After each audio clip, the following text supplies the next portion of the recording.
Salve, galera! Estamos chegando, estamos no ar, estamos juntos, iniciando mais uma semana, nessa segunda-feira, enfim, de uma respirada, de um alívio, depois de uma boa vitória de virada, merecida, difícil do Fluminense, jogando lá na Vila Belmiro, com algumas dificuldades ainda, alguns vacilos, algumas entregadinhas, né, galera? Mas, no fim, deu tudo certo. O Fluminense venceu 3-2 o Santos e estancou a sangria. Vinha de 4 resultados sem vitória, com 2 empates e 2 derrotas, e com toda aquela crise fora de campo, a pressão, claro que não apagou o que aconteceu, essa é a verdade, mas pelo menos abaixa a fervura, pelo menos dá uma acalmada no ambiente, e eu acho que os jogadores conseguem pelo menos provar que voltaram ao trilho, voltaram emocionalmente com essa vitória, a ganhar confiança, a conseguir ficar alheios, né, conseguir ficar à parte de tudo que aconteceu, criado pela diretoria do Fluminense e pelo treinador, né, com seus erros, nas últimas semanas. Mas, enfim, venceu, muito bom para respirar, para olhar com mais otimismo para o que vem pela frente. Vem agora o Operário, Copa do Brasil, essa semana. No fim de semana tem um jogo teoricamente tranquilo. E aí o Fluminense pode dar um salto na tabela. Vou mostrar isso aí para vocês e vou destacar algumas coisas muito bacanas do jogo, algumas imagens desse jogo muito legais. Eu acho que hoje é dia de curtir, tá? Os jogadores estão de folga, acho que o torcedor tem que aproveitar, depois desses dias sofridos, tem que curtir. E aí eu vou mostrar para vocês umas coisinhas que vocês vão gostar, tá? Bom para curtir a vitória depois do Fluminense passar pelo que passou. Vem comigo.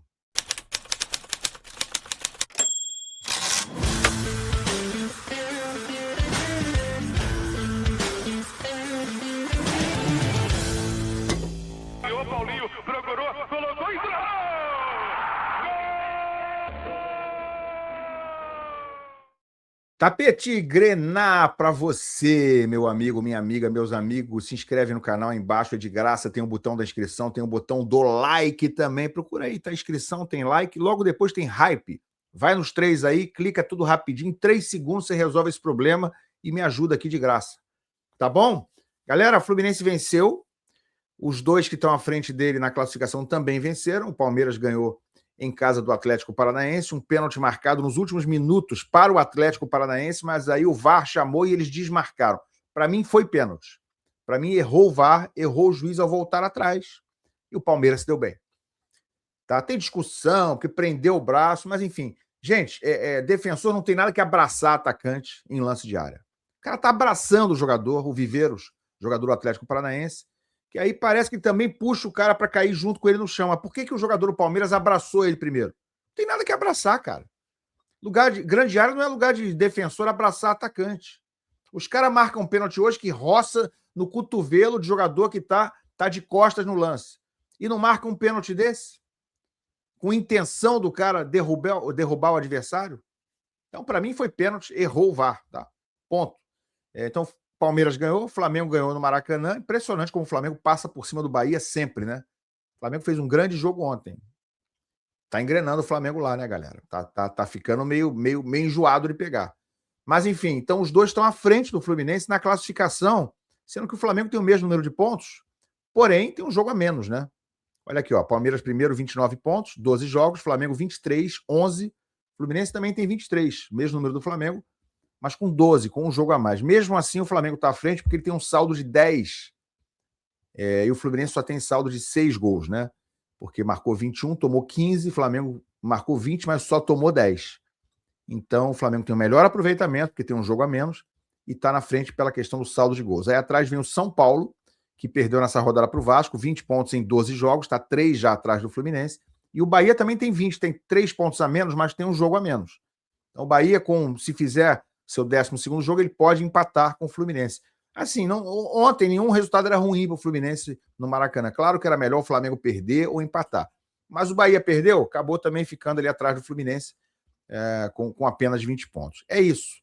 Então o Fluminense está no bolo ali em cima, né, cara? Eu acho que está um pouco distante do Palmeiras, infelizmente. Na minha opinião, a questão toda da remarcação do jogo com o Flamengo, dias atrás, aquilo tudo pesou. O Fluminense poderia ter tranquilamente vencido o Flamengo e está hoje numa distância menor. Poderia estar com 26, a 3 pontos do Palmeiras, mas está a 6. É muito mais difícil tirar.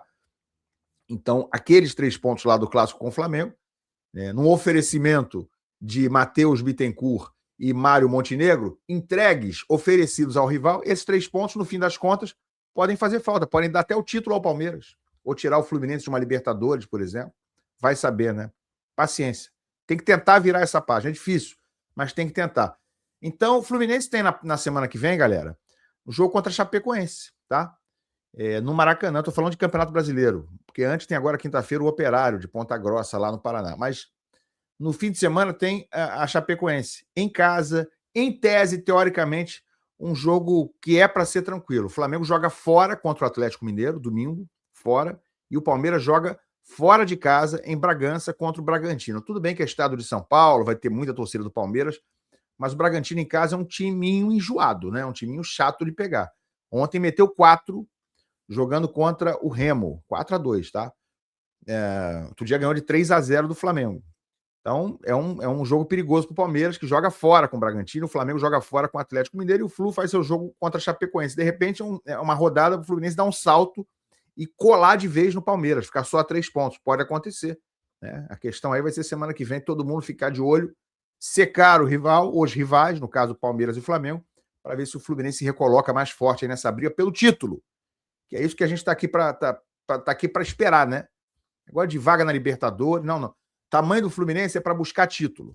É isso que a gente espera. Isso é o mínimo que eu espero. Tá? Olha aqui, gente, leitura labial do jogo de ontem. Bem bacana, né? Sempre divertido, né? Interessante. A gente vê o que os jogadores falam dentro de campo. Gustavo Machado leu as tretas, os diálogos. Vamos ver, ó. Vai dar cartão, não? Ele pode puxar a camisa, eu que tô errado! Eu que tô errado! Ah, vai tomar no cu! Dá pra ele também. Me solta. Dá cartão pra ele, porra! Porque se não dá cartão pra ele, Wilton? Eu não posso fazer isso, irmão. Eu não posso falar assim, sabe por quê? Aqui sim, no calor do jogo. Se eu falar, por favor, Wilton, por favor, dá cartão. Porra, não tem como fazer isso, eu não posso fazer isso. Isso é falta, né, gente? Foi falta. Vamos, caralho! Porra! Tu já confirmou o gol?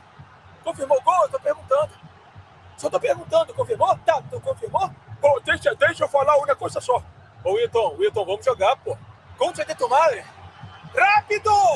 Pô, ele pegou sem a bola, mano. Ô, Wilton.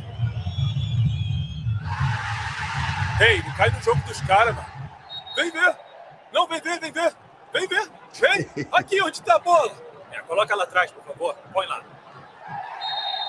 Ah, porra! Ah, vai se fuder, mano. No ombro, cara. Vou dar cartão pra aqui, ó. Vou dar cartão pra aquilo. Eu só parei. Bateu no meu braço. Caralho. Gêmeos foi mal aí, hein? Não, boludo. Eu também, eu não posso. Sai. Dole, Neymar, dole. Eu sou o Gustavo Machado e me sigam aqui para mais dublagens. Valeu. É isso aí. Achei falta, tá? No gol do Santos, o primeiro gol. Não acho um absurdo ele não ter dado. Acho o lance tudo bem, discutível, mas para mim foi falta. O Neymar, ele empurra, dá uma mãozada na cara do Alisson. O Fluminense tem que ser mais forte nessa questão de bastidor também, né? Porque tudo que é dúvida, eles dão pro Palmeiras a favor. Tudo que é dúvida, dão a favor do Flamengo. Os caras têm força política. O árbitro fica com medo de errar. Tô falando que é roubo, má intenção, não é isso não, tá, gente?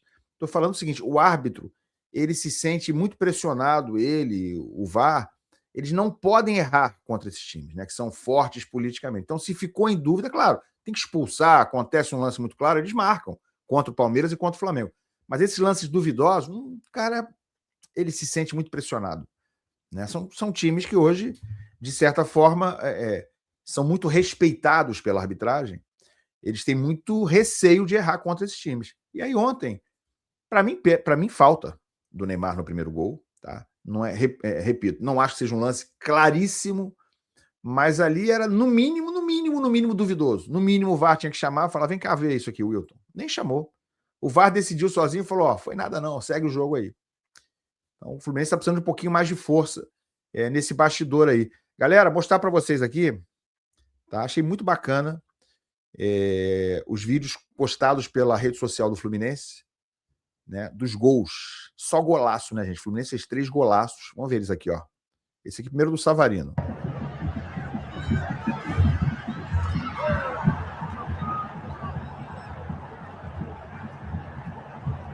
Golaço na gaveta, né, galera? Vamos ver o segundo? É tudo golaço aqui, ó. Aqui, ó, fizeram aqui uma postagem do urso branco, né? O urso branco e o urso marrom. Aqui tem o segundo gol, né? O gol do urso branco. O gol do Castilho. Cruzamento perfeito do Guga. Subiu com estilo. Gol de quem sabe, de quem entende daquele espaço ali da grande área, né? Castilho vibrando aí com a galera. Pois é, esse é o segundo gol. Ângulos muito legais, né? Quem tá ali filmando, né, pelo social media do Fluminense, fica sempre muito legal de ver. Esse aqui é o terceiro gol. Vamos ver? Ver junto aqui, ó. Guga de novo. É o Urso. E aí o Urso saiu com um canudinho de milkshake, é isso, né? Canudinho. 3-2, gol da virada. Agora, galera, falamos aí do Guga, né? Que partida do Guga. Olha aqui a galera do Fluminense, ó. Também bacana esse vídeo aqui. Vamos lá, ó.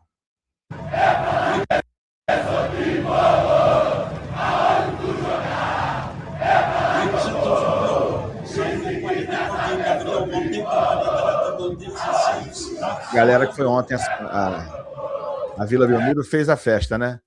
É uma virada bem legal. É bem legal ganhar lá, ainda mais de virada, né? E aí o Guga foi o grande personagem, né? O Guga foi muito personagem desse jogo. Pô, deixou tudo em campo, deixou o sangue, deixou o coração, deu a resposta, né? Castilho foi bem também, não apenas pelo gol, mas foi bem, saindo muito da área. A gente quer ver ele mais dentro da área, finalizando mais, mas ele participou bastante do jogo, fazendo pivô, toca rápido, ele pensa rápido, né? Não pode deixar muito a bola no pé dele, que ele se atrapalha um pouco, mas ele pensa rápido, é um cara que acerta os passes. Essa cena foi muito bonita, né? Do gol, ó.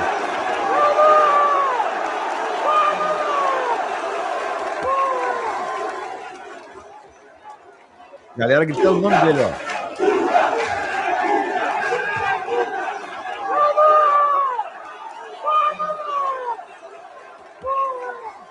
Bonito, cara. Eu confesso que fico feliz pelo Guga, porque eu acho que ele é um cara que se entrega realmente, né? Ele é um cara que, pô, você viu, beijando a camisa, beijando o escudo, né? Para mostrar o quanto ele veste a camisa do Fluminense, por causa daquela história lá de antigamente. Ah, ele era Flamengo. Cara, mas o cara não sei o que ele era. Eu sei o que ele é hoje. É igual o Felipe Melo. O Felipe Melo era Flamengo. Sim, ele era, do verbo não é mais. E aí tem uma outra postagem que eu achei interessantíssima, né? Por um outro ângulo, isso que a gente viu, essa mesma cena, mas vista de frente, uma postagem do meu amigo Carlos Daniel, lá no Instagram dele, que estava no estádio, né? Influenciador lá do Instagram. Um abraço pro Carlos, encontrei ele esses dias aí. Olha ele filmando isso da arquibancada e o comentário que ele faz. Olha só, galera.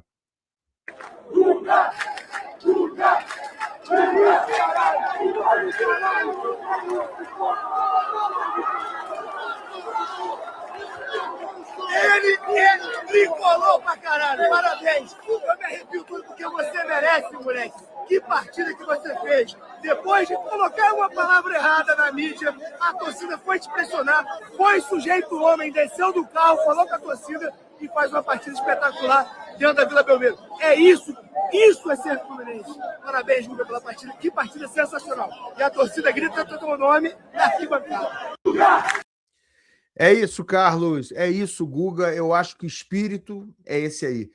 Cara, e o Zubeldia, no fim da coletiva dele de ontem, eu estava vendo um trecho agora há pouco, falou o seguinte: às vezes as derrotas, os insucessos nos ensinam coisas, né? Nos abrem caminhos, nos abrem ideias novas sobre procedimentos, sobre o que a gente deve fazer. Ainda bem, né? Ainda bem, então, teve um lado bom, pelo menos, alguma coisinha de bom no Fluminense não ter vencido os últimos jogos, que fizeram o Zubeldia dar uma repensada em algumas coisas. Por exemplo, cara, aleluia, finalmente ele ontem botou para jogar, não só relacionou, não só botou no banco, mas botou para jogar. O Riquelme Felipe entrou tarde, entrou ali aos 36 do segundo tempo, 34, 35, mas pelo menos ainda jogou, né? Com os acréscimos, jogou quase 20 minutos. E deu a resposta. E mostrou que o Fluminense tem de onde tirar. Tá dentro de casa, cara. Tá dentro de casa. Eu arrisco dizer que o Riquelme vai estar no banco de novo, agora contra o Operário, se não começar o jogo, mas acredito que comece na reserva. Mas vai começar a ter mais oportunidade, ainda bem. É quase por acaso que a coisa acontece para ter uma oportunidade como essa. É porque ele não tinha o Canóbio, é porque ele está sem o Soteldo, é porque o Serna não estava jogando nada. Aí ele acabou botando, né, no abafa, completamente no desespero, ele acabou botando o Riquelme, como ele tinha botado o Wesley Natan no jogo contra o Rivadavia, né, quando já não tinha mais nada para fazer, não tinha mais quem botar, ele chamou o Wesley Natan. Mas não pode ser só nessa situação. Esses caras são opções reais, lapidados, feitos em casa, talentosos, jovens. Sabe, gente? Chega de Otávio, chega de Ganso, chega de René, assim, como insistência. Não precisa ser o Samuel Xavier para sempre. Renovação, renovação. Agora o Guga está mostrando que tem bola, ou tem vontade, no mínimo, né, disposição para estar ali e ser o cara hoje da camisa 2 do Fluminense, da lateral direita do Fluminense. E tem o Júlio Fidelis também. Então, sinceramente, com todo respeito ao Samuel, se o Samuel não estiver aqui, mas ano que vem, tá ótimo. Não tem problema nenhum. O Fluminense está bem servido hoje com o Júlio Fidelis e com o Guga. O Fidelis estava ontem no banco. Podia ter entrado no segundo tempo, quando estava precisando de jogada pelos lados do campo, de arrancada, de jogo vertical, sabe? De jogadores mais agudos. É um jogador agudo, ofensivo. Ele tem esses caras, ele tem o Wagner, cara. Ele tem o Wagner, que não tem sido relacionado também, estava treinando a parte. Wagner, que é jogador da posição do Lúcio Acosta, do Ganso. Como é que esse moleque ainda não foi incorporado agora, pelo menos para esse período, para ser testado? Sabe? Não, ele prefere botar o Ganso aos 41 do segundo tempo do que botar um moleque que joga pra cacete, que tem que tá na flor da idade, que tem pulmão, vai entrar ali rasgando igual fez o Riquelme. Então, o que eu espero é que essas energias de ontem, essas boas energias, a entrada muito boa do Riquelme, é que isso, de alguma forma, desse estalinho, dessa fagulha na cabeça do Zubeldia, para que ele, de fato, comece a repensar isso, né? Voltar atrás. Não tem nenhum problema voltar atrás, a gente reconhecer que podia estar fazendo melhor. Ele já fez muita bobagem, o Zubeldia. Uma semana atrás, o Savarino foi reserva contra o Flamengo. Não tem como aceitar isso. Foi reserva na final do Carioca, por isso o Fluminense perdeu. Foi reserva contra o Flamengo semana passada, ajudou muito a perder o jogo também. Como é que pode o Savarino ser reserva? Então ele comete muitos erros. Ele tem muitos acertos, mas comete muitos erros. Entre eles, o principal é renegar os jovens. Já era assim no São Paulo, continua sendo assim no Fluminense. E não é só Xerém, ele não gosta de jogador jovem, ele gosta de medalhão. Então, Zubeldia, esquece o Otávio, esquece essa galera aí, esquece a rapaziada aí que já tá mais para lá do que para cá. Vamos dar chance para a garotada, né? Vamos oxigenar esse time. E Xerém, amigo, Xerém no Fluminense é simplesmente garantia, é selo de que o caminho vai ser o caminho mais certo. O Fluminense não pode abrir mão de Xerém. É com Xerém que o Fluminense realmente vai encontrar melhores caminhos, vai encontrar soluções, vai encontrar novidades de onde muita gente não espera. Ontem a gente viu. John Kennedy, Xerém resolveu e o Riquelme, com os poucos minutos que teve ali no final do jogo, incomodou, né? Inclusive iniciou a construção do terceiro gol. Não tem opção, isso aí não é opcional, é apenas obrigatório. Que o Zubeldia entenda isso de uma vez por todas. Mas é dia de curtir, galera. O time está de folga e o torcedor do Fluminense está podendo hoje respirar, né, tranquilo, curtir. Larga o like aí, galera. Fortalece, se inscreve no canal, respira, deixa o hype aí, comenta aqui também, a gente se fala. Valeu.